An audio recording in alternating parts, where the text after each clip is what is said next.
is Arup SenGupta, Professor of Civil and Environmental Engineering at Lehigh University.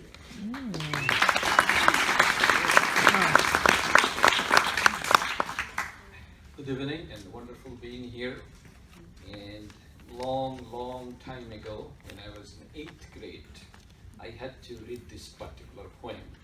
Not that I read it, it was included in the curriculum.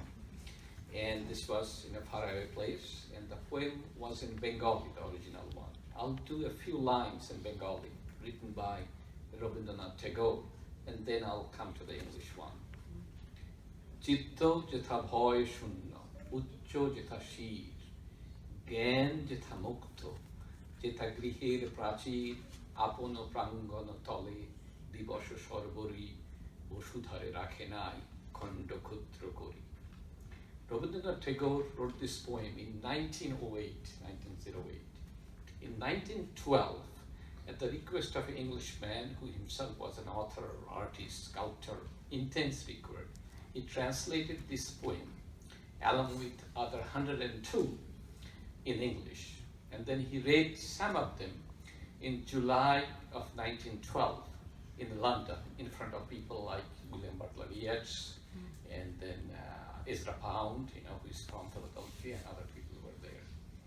In 1912 November, this poem song was published from London, and it was named Song Offering or Gitanjali. That was in 1912.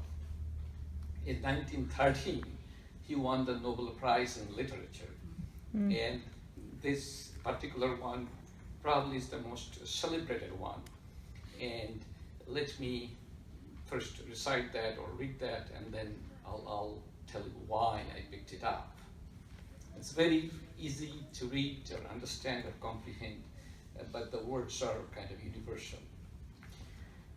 Where the mind is without fear and the head is held high, where knowledge is free, where the world has not been broken into fragments by narrow domestic walls, where words come out from the depth of truth, where tireless striving stretches its arms toward perfection, where clear stream of reason has not lost its way into the dreary desert sand of dead habit, where the mind is always led forward by thee into ever-widening thought and action, into that heaven of freedom, oh my Father, let the world awake.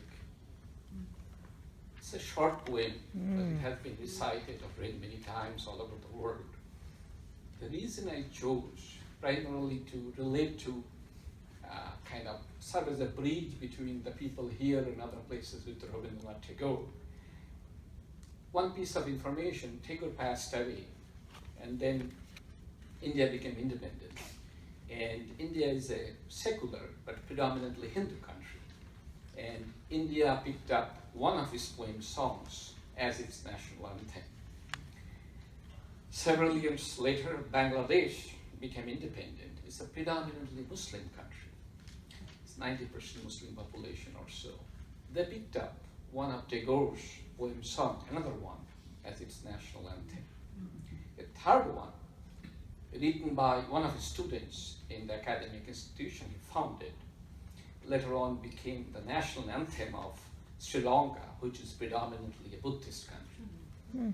So when we around the world hear, talk about division, this, that, there is something to be learned through this particular poem alone.